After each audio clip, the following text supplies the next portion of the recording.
정신질환을 진단할 때 말이죠. 우울감이나 환청 같은 어떤 증상 목록에 체크하는 대신에 우리 뇌회로가 지금 실제로 어떻게 연결되어 있는지, 또 어떤 에너지로 작동하고 있는지 이걸 직접 들여다볼 수 있다면 어떨까요? 마치 뇌의 하드웨어 배선도와 전력 공급 시스템을 그냥 눈으로 보는 것처럼요. 바로 그게 이제 가능해졌다는 게 오늘 우리가 깊이 파고들 이 자료의 핵심입니다.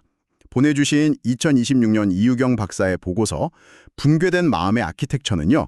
정신의학계의 대분기, 그러니까 아주 거대한 갈림길을 선언하고 있거든요. 대분기라니? 와, 굉장히 큰 선언처럼 들리는데요. 이게 조금 더 구체적으로 어떤 의미인가요? 지금까지는 DSM이라는 진단 기준, 그러니까 정신과 의사들의 거의 뭐 바이블 같은 걸로 진단해왔잖아요. 증상을 보고 병명을 맞추는 방식이었는데 여기에 어떤 한계가 있었던 거죠? 아주 정확한 질문이세요. 그 DSM 방식은 겉으로 드러나는 증상이 비슷하면 그냥 같은 병으로 묶어버리는 한계가 있었어요. 예를 들면 똑같이 우울하다고 말을 해도 어떤 사람의 뇌는 말 그대로 전원이 꺼져가는 상태일 수 있고 또 다른 사람의 뇌는 특정 회로가 너무 과열돼서 폭주하는 상태일 수도 있는 거거든요. 원인이 전혀 다른데 그냥 같은 약을 처방하니까 효과가 없거나 부작용만 심해지거나 그랬던 거군요. 맞습니다. 이 보고서는 바로 그 낡은 이름표를 전부 떼어버리자, 그리고 뇌 영상이나 대사의학을 통해서 정신질환의 생물학적 실체를 직접 보자, 이겁니다. 와, 그러니까 조현병이나 우울증 이런 이름 대신에 당신의 뇌는 지금 1번 회로가 과열되었고 에너지 공급이 부족합니다. 이렇게 진단하는 시대가 열렸다는 거네요. 정말 혁명적인데요? 네, 그래서 오늘 우리가 이 새로운 지형도를 한번 같이 탐험해 보려고 합니다. 먼저 정신증의 진짜 얼굴을 드러낸 비스님 모델, 그리고 신경증을 뇌회로 문제로 풀어낸 스탠포드 모델을 살펴볼 거고요. 그리고 여기서 더 놀라가서 이 최첨단 뇌과학이 라칸 같은 정신분석가의 오래된 통찰과 어떻게 놀랍도록 딱 맞아떨어지는지, 마지막으로 GLP-1이나 케톤 식이요법 같은 최신 치료법이 이 붕괴된 마음의 아키텍처를 어떻게 다시 짓는지 그 핵심을 짚어보겠습니다. 좋습니다. 그럼 그 거대한 지형도의 첫 번째 부분부터 시작해보죠. 흔히 조현병, 조울증이라고 부르는 정신증의 세계. 보고서를 보니까 비스닙 컨소시엄의 연구가 이 병명들 아래 숨겨진 세 가지 진짜 생물학적 유형, 그러니까 바이오 타입을 발견했다고 하더라고요. 네, 핵심은 기존의 진단명을 그냥 완전히 무시하고 오직 뇌가 실제로 어떻게 작동하는지를 기준으로 환자들을 처음부터 다시 분류했다는 점입니다. 겉모습이 아니라 엔진 속을 들여다본 거죠. 그 첫 번째 엔진이 바로 바이오 타입 1, 저활성 파편화 유형이군요. 보고서에서는 가장 심각한 유형이라고 하던데 전원이 꺼져가는 뇌라는 비유가 좀 섬뜩하게 와닿습니다. 뇌파가 낮다는 건 비유하자면 엔진 공회전 속도가 너무 낮아서 시동이 겨우 걸려있는 뭐 그런 자동차 같은 느낌일까요? 와, 정확한 비유입니다. 뇌의 기본적인 배경활동, 뭐랄까 신경 활력 자체가 그냥 뚝 떨어져 있는 상태예요.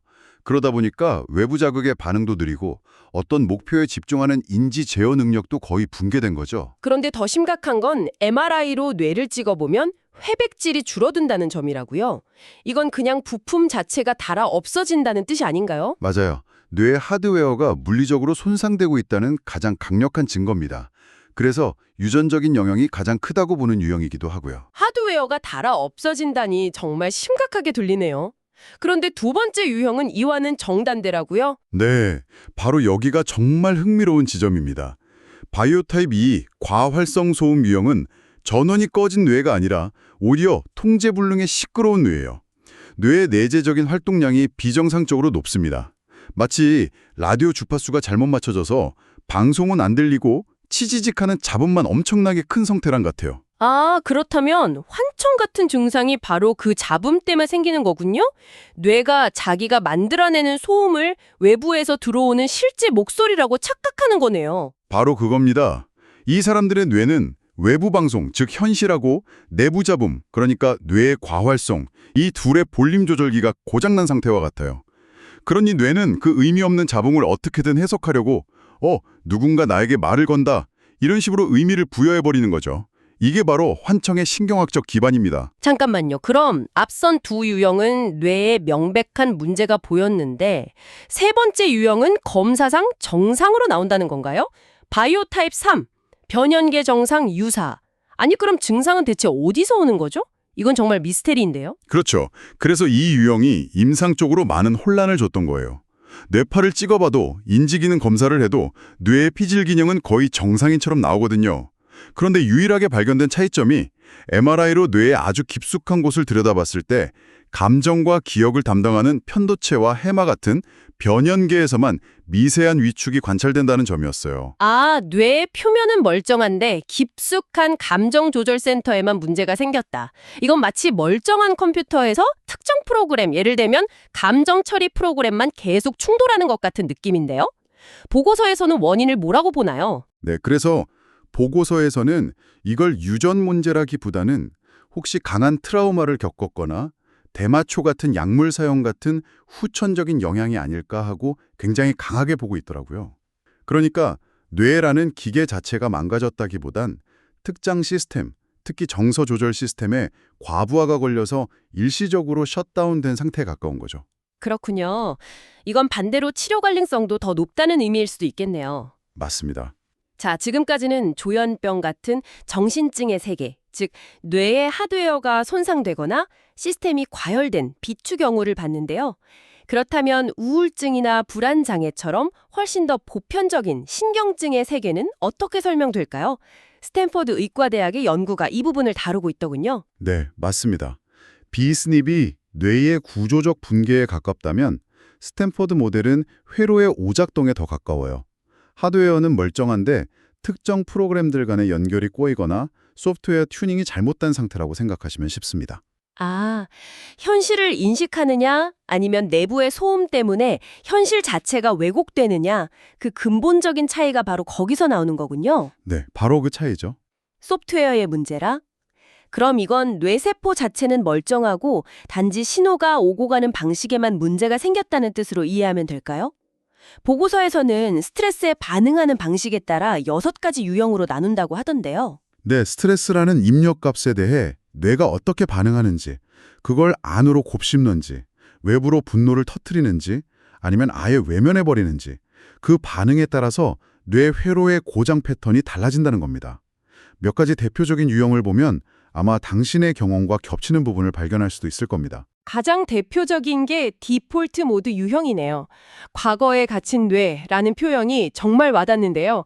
저도 가끔 밤에 누우면 오늘 했던 실수나 과거의 부끄러운 기억이 막 꼬리에 꼬리를 물고 떠올라서 잠을 못 이룰 때가 있거든요. 이게 바로 그 디폴트 모드 네트워크, DMN이 과열된 상태인 거군요. 정확합니다. DMN은 원래 우리가 멍하니 있거나 쉴 때 활성화되면서 자기 성찰을 돕는 회로인데 D타입 우울증에서는 이 회로의 전원 스위치가 고장난 거예요.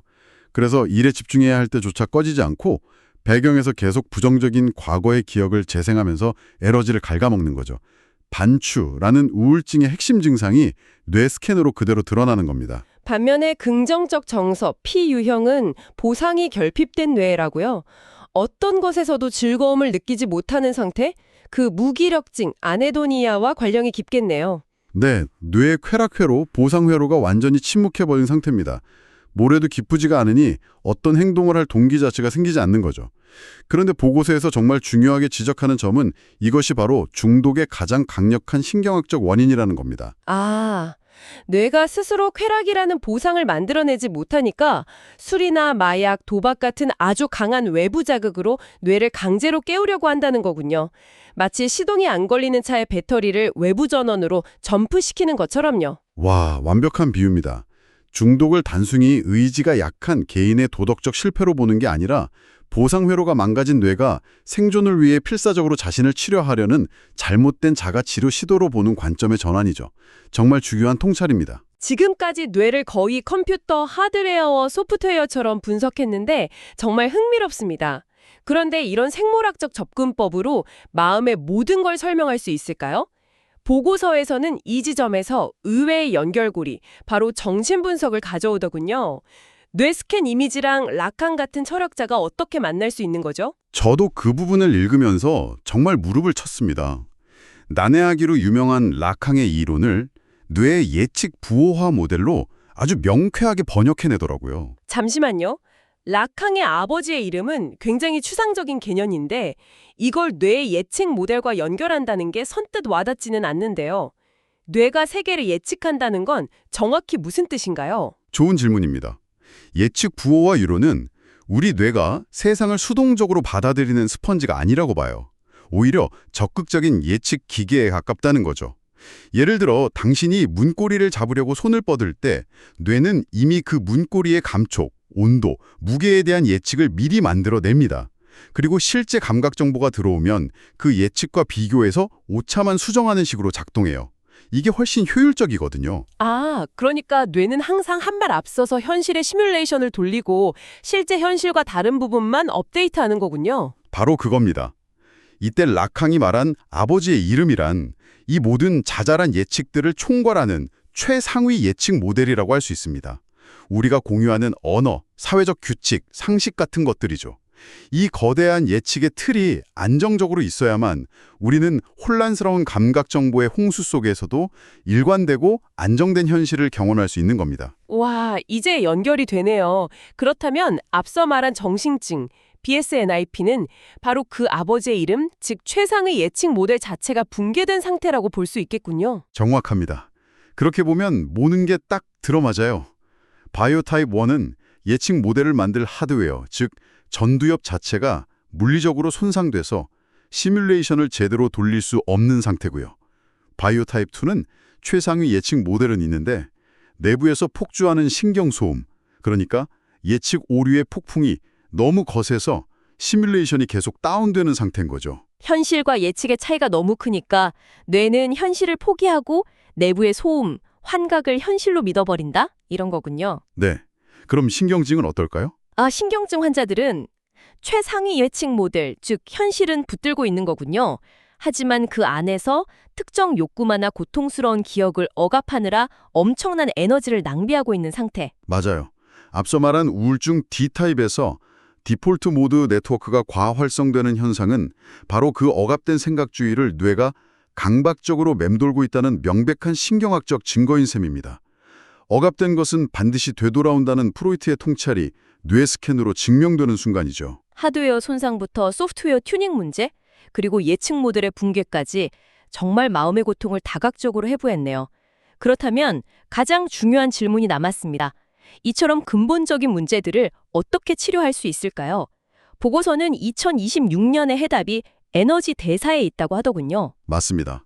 단순히 세로토닌이나 도파민 같은 신경 전달 물질의 양을 조절하는 기존의 화학적 조절을 넘어서 뇌세포 자체가 제대로 작동할 수 있도록 에너지 공장을 수리하는 대사정신학으로 패러다임이 바뀌고 있다는 겁니다. 그 핵심에 두 가지 게임 체인저가 등장하죠.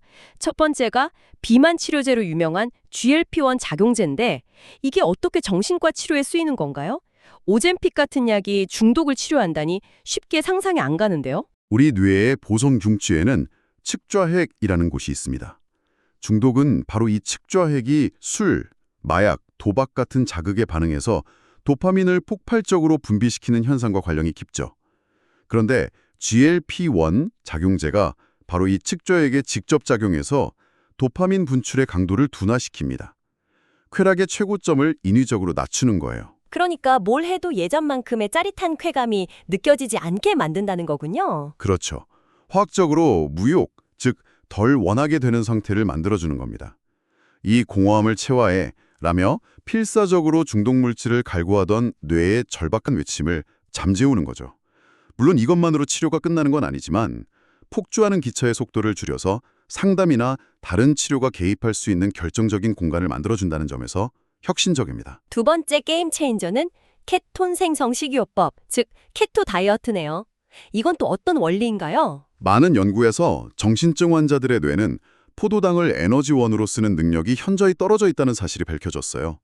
한마디로 뇌가 만성적인 에너지 기하 상태에 빠져 있는 겁니다. 뇌가 굶주리고 있으니 제대로 작동할 리가 없죠. 바로 그겁니다. 케톤 시기는 케토네라는 대체 연료를 공급해주는 건데요. 이게 단순히 대체 연료가 아니라 뇌세포 속 에너지 공장인 미토콘드리아의 기능을 회복시키고 새로운 미토콘드리아 생성을 촉진하는 역할까지 합니다. 동시에 뇌를 안정시키는 신경 전달 물질인 가바, GAB의 생성을 늘려요. 그래서 에너지가 고갈된 뇌, 즉 바이오타입 1의 시동을 다시 켜고 과열된 뇌, 바이오타입 2의 열을 식혀주는 이중 효과를 내는 거죠. 들어보니까 보고서가 제안하는 2026년의 치료법은 이 첨단 의학과 아주 오래된 지혜의 결합처럼 느껴집니다. 대사치료로 뇌의 하드웨어를 안정시키고 그 다음에 심리적인 접근이 들어가는 순서인 것 같네요. 네, 맞습니다. 보고서는 3단계 프로토콜을 제안합니다. 첫째, 규칙. 정신증은 곧 혼돈의 병이기 때문에 엄격한 수면과 식사 리듬으로 무너진 생체 질서를 바닥부터 다시 세웁니다. 둘째, 일념. 마음 챙김 명상 같은 훈련을 통해서 과거에 갇혀 과열된 생각의 회로, DMN을 끄고 지금 여기에 감각에 집중하는 법을 배우는 거고요. 그러니까 먼저 대사랑 생활 습관으로 뇌라는 기계 자체를 안정시키고 그 다음에야 비로소 그 안의 마음을 들여다볼 준비가 된다는 거군요. 마지막 단계인 이해가 바로 그 과정이겠네요. 네. 뇌 기능이 안정된 후에야 비로소 자신의 증상을 없애야 할 끔찍한 적이 아니라 내 삶의 구조에 어떤 문제가 있는가를 알려주는 소중한 신호로 받아들일 수 있게 됩니다. 그 신호의 의미를 해석하고 자신만의 서사를 재구성하는 과정, 그게 바로 치료의 마지막 단계입니다. 오늘 우리는 정신질환이 뇌회로의 오류, 에너지의 고갈, 그리고 현실 예측기계의 오작동이라는 관점에서 재구성되는 과정을 따라가 봤습니다. BSNIP와 스탠포드의 연구가 우리에게 고장난 부분의 정밀한 지도를 보여주고 대사정신의학이 그 하드웨어를 수리할 강력한 도구를 제공하는 정말 희망적인 이야기였네요. 이 모든 생물학적 개입의 최종 목적은 보고서의 표현을 빌리자면 기계, 즉 뇌를 잘 고쳐서 그 안에 유령, 주체가 다시 자유롭게 춤출 수 있는 무대를 만들어주는 것입니다. 만약 당신이 왜 하필 나에게 이런 고통이 찾아왔는가? 라는 질문으로 힘들어하고 있다면 오늘 우리가 살펴본 이 보고서는 아마 이렇게 답할 겁니다. 그것은 당신의 잘못이나 저주가 아니라 당신의 뇌회로와 에너지 시스템, 그리고 당신의 삶의 구조가 보내는 가장 정직한 비명이자 변화를 위한 절박한 초대장이라고 말입니다.